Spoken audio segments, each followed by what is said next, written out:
दोस्तों, आज हम आपको बताएंगे कि कौन से ऐसे काम हैं जो सुहागिन महिलाओं को सावन के महीने में करने से बचना चाहिए। उससे पहले हम बात कर लेते हैं सावन का महीना कब से चालू होगा और इसकी समाप्ति कब है। दोस्तों, आपको बता दें, इस बार सावन का महीना 22 जुलाई 2024 सोमवार के दिन पड़ेगा। सावन की समाप्ति होगी 19 अगस्त सोमवार के दिन और सावन के आखिरी सोमवार के दिन ही यानी 19 अगस्त सोमवार के दिन ही रक्षाबंधन का त्योहार भी मनाया जाएगा। दोस्तों, अब जानते हैं सावन के इस पवित्र महीने में कितने सोमवार पढ़ेंगे और आपको कितने व्रत रखने हैं। आइए जानते हैं। सावन मास का पहला दिन 22 जुलाई दिन सोमवार है। पहले ही दिन सावन में सोमवार पड़ने से 4 चांद लग गए हैं। सावन का दूसरा सोमवार व्रत 29 जुलाई दिन सोमवार है। तीसरा सोमवार व्रत 5 अगस्त सावन का पवित्र चौथा व्रत 12 अगस्त के दिन पड़ेगा और 19 अगस्त को 5वां सोमवार है। दोस्तों, ऐसे में कुल मिलाकर 5 सोमवार पड़ेंगे और अंत में 19 अगस्त यानी सोमवार के दिन सावन समाप्त हो जाएंगे।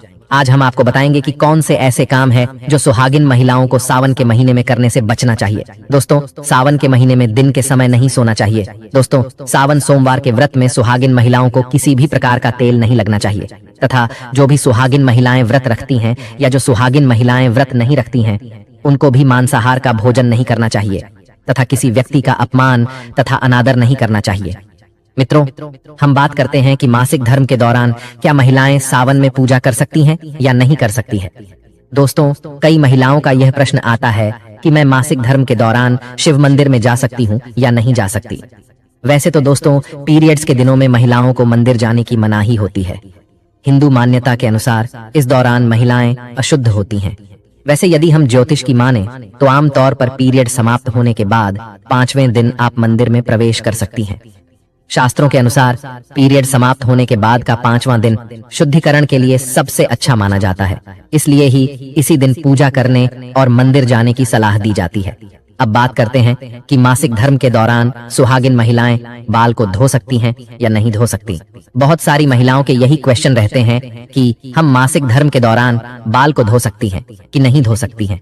तो दोस्तों, ज्योतिष शास्त्र के मुताबिक अगर आपके पीरियड्स 3 दिन चलते हैं तो आपको चौथे दिन बाल धो लेने चाहिए, यानी मासिक धर्म खत्म होने के अगले दिन ही बाल धोना सही होता है। जो महिलाएं मासिक धर्म के दौरान बाल धोती हैं तो ऐसा करना गलत माना जाता है। दोस्तों, आगे वीडियो में हम बात करने वाले हैं कि सावन महीने में सुहागिन महिलाओं को यह काम जरूर करना चाहिए जिससे उनके परिवार में सुख समृद्धि बनी रहती है तथा पति की लंबी आयु में वृद्धि होती है।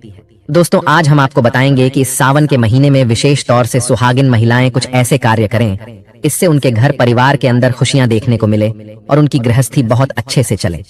सुहागिन महिलाओं को सावन के महीने विशेष के अंदर कुछ ऐसे कार्य जरूर करने चाहिए जिससे उनके जीवन में सफलता प्राप्त हो और उनकी घर गृहस्थी बहुत ही अच्छे तरीके से चले। तो दोस्तों, बात करते हैं ऐसे कौन से कार्य है इस सुहागिन की महिलाओं को विशेष तौर से सावन के महीने के अंदर करने चाहिए। दोस्तों, सबसे पहला कार्य है कि सुहागिन महिलाएं जब भी आप सोमवार का व्रत रखती हैं और सावन के सोमवार शिव जी को जल अर्पित करती हैं, सुहागिन महिलाएं बाल जरूर धोएं। दोस्तों, सुहागिन महिलाएं बिना बाल धोए सोमवार का व्रत नहीं रखें। सुहागिन महिलाएं अगर सावन महीने में सोमवार व्रत बाल धोकर व्रत रखते हैं तो उन्हें उनका फल या जो भी विश है वह भगवान भोलेनाथ पूरा कर देते हैं। और दोस्तों, कहा जाता है कि पूरे सावन के महीने के अंदर भोलेनाथ सुबह के समय इस धरती पर माता गौरी के साथ भ्रमण करने के लिए निकलते हैं। तो सावन के महीने में दोस्तों, सुहागिन महिलाओं को विशेष तौर से यह ध्यान रखना चाहिए कि सुबह जल्दी उठकर ब्रह्म मुहूर्त में उठकर स्नान कर लें और घर की साफ सफाई का विशेष तौर से ध्यान रखें। अगर आप अपने घर की साफ सफाई का ध्यान नहीं रखेंगे तो हो सकता है कि भोलेनाथ आपके घर के अंदर प्रवेश नहीं करें या भोलेनाथ की जो आपने भक्ति की है उसका खुश होकर परिणाम आपको नहीं मिले। इसीलिए आपको सावन के पवित्र महीने के अंदर अपने घर की साफ सफाई का विशेष तौर से ध्यान रखना चाहिए। इसी के साथ दोस्तों, सुहागिन महिलाएं जो 16 सोमवार का व्रत रखती हैं, आपको यह जरूर ध्यान रखना चाहिए कि आपको इस सावन के महीने के पहले ही सोमवार या फिर किसी भी अंतिम सोमवार से ही आप इन्हें व्रत का पारण लें और व्रत करने का सौभाग्य लें तो निश्चित तौर से आपके इस जीवन के अंदर सुख आने लगता है और आपके वैवाहिक जीवन बहुत ही अच्छा चलता है। कुछ कुंवारी कन्याएं भी 16 सोमवार का व्रत इसीलिए रखती हैं ताकि उनको एक योग्य और गुणी व्यक्ति उनके जीवन साथी की प्राप्ति हो। तो सुहागिन महिलाओं को भी, कुंवारी लड़कियों को भी आपको यह व्रत 16 सोमवार से करना चाहिए, जो कि सावन की शुरुआत से ही करना चाहिए ताकि भगवान भोलेनाथ की भक्ति का आपको जीवन के अंदर मौका देखने को मिले। दोस्तों, इसी तरह अगली बात करें तो सुहागिन महिलाओं को सुहाग की वस्तु विशेष सावन के महीने के अंदर जरूर पहननी चाहिए। 116 श्रृंगार कीजिए। और साथ साथ सुहागिन महिलाओं से निवेदन है, आज की फैशन के दौर के अंदर कोई महिलाएं मांग धारण नहीं करती हैं।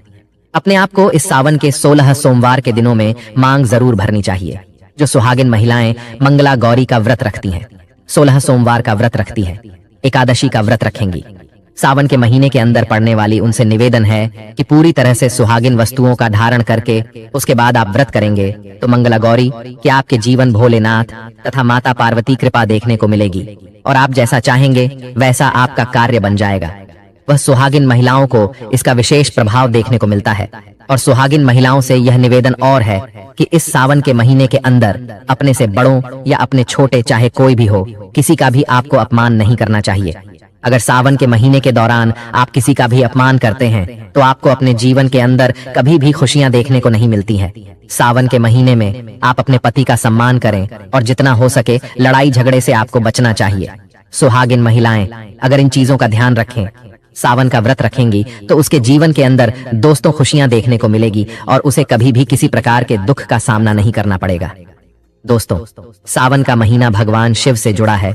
उन्हें भोलेनाथ भी कहा जाता है कि वह अपने भक्तों की एक पुकार मात्र से उनकी मदद को दौड़े चले आते हैं। वहीं सावन का पर्व गृहस्थ जीवन बिताने वालों के लिए विशेष स्थान रखता है। दरअसल सावन को शिवजी और मां पार्वती के विवाह वर्षगांठ के रूप में भी मनाया जाता है। बताया जाता है कि अगर विवाहित महिलाएं तो पूरी विधि के साथ इस दिन भगवान शिव की पूजा करें तो उनके पति की लंबी उम्र का वरदान होने मिलता है। कि भगवान शिव की पूजा कुंवारी कन्याएं भी कर सकती हैं, लेकिन विवाहित महिलाएं भगवान शिव की पूजा करती हैं तो इसका फल वह पति के लिए भी पा सकती है। तो चलिए आपको बताते हैं कि किस तरह से आप भगवान शिव को प्रसन्न करके पति की लंबी उम्र का वरदान प्राप्त कर सकती हैं। और अगर कुंवारी कन्याएं हैं तो वह भी इसी तरीके से भगवान शिव को प्रसन्न कर मन वांछित फल पा सकती है। सबसे पहले तो जरूर जान लें कि आपको सावन के सोमवार का व्रत जरूर रखना चाहिए। दोस्तों, इस आपको जरूर आपका मनचाहा फल मिलेगा। महिलाएं अगर सावन में सोमवार के दिन व्रत रखें तो इससे महासचिव प्रसन्न होते हैं और कुंवारी कन्या व्रत रखती है तो उन्हें अच्छे वर की प्राप्ति होती है।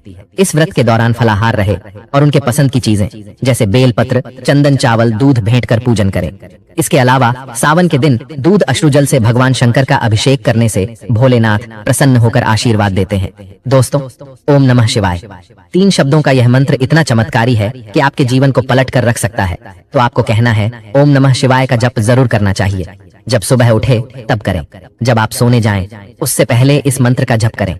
लेकिन सावन के महीने में तो इस मंत्र का अलग ही महत्व है। सावन में शिव जी की पूजा के समय ओम नमः शिवाय मंत्र का जप को जरूर करना चाहिए। इससे जीवन सुखमय बन सकता है।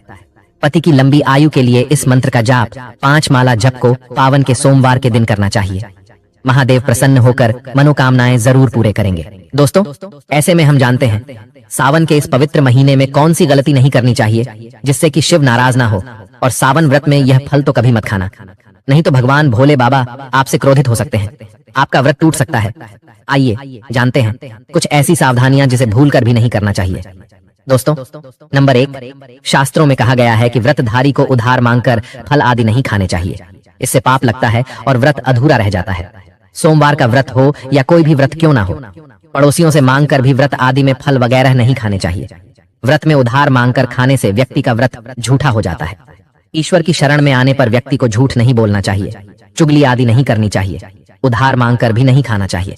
अगर आपको कोई अपनी मर्जी से खाने के लिए व्रत में कुछ देता है तो उसे आप खा सकते हैं, लेकिन व्रत में कम से कम उधार मांगकर फल आदि नहीं खाना चाहिए। इससे पाप लगता है और व्यक्ति की पवित्रता भंग हो जाती है। दोस्तों, नंबर 2, सोमवार का व्रत हो या सावन का व्रत, आपको नाशपत्ती नहीं खाना चाहिए।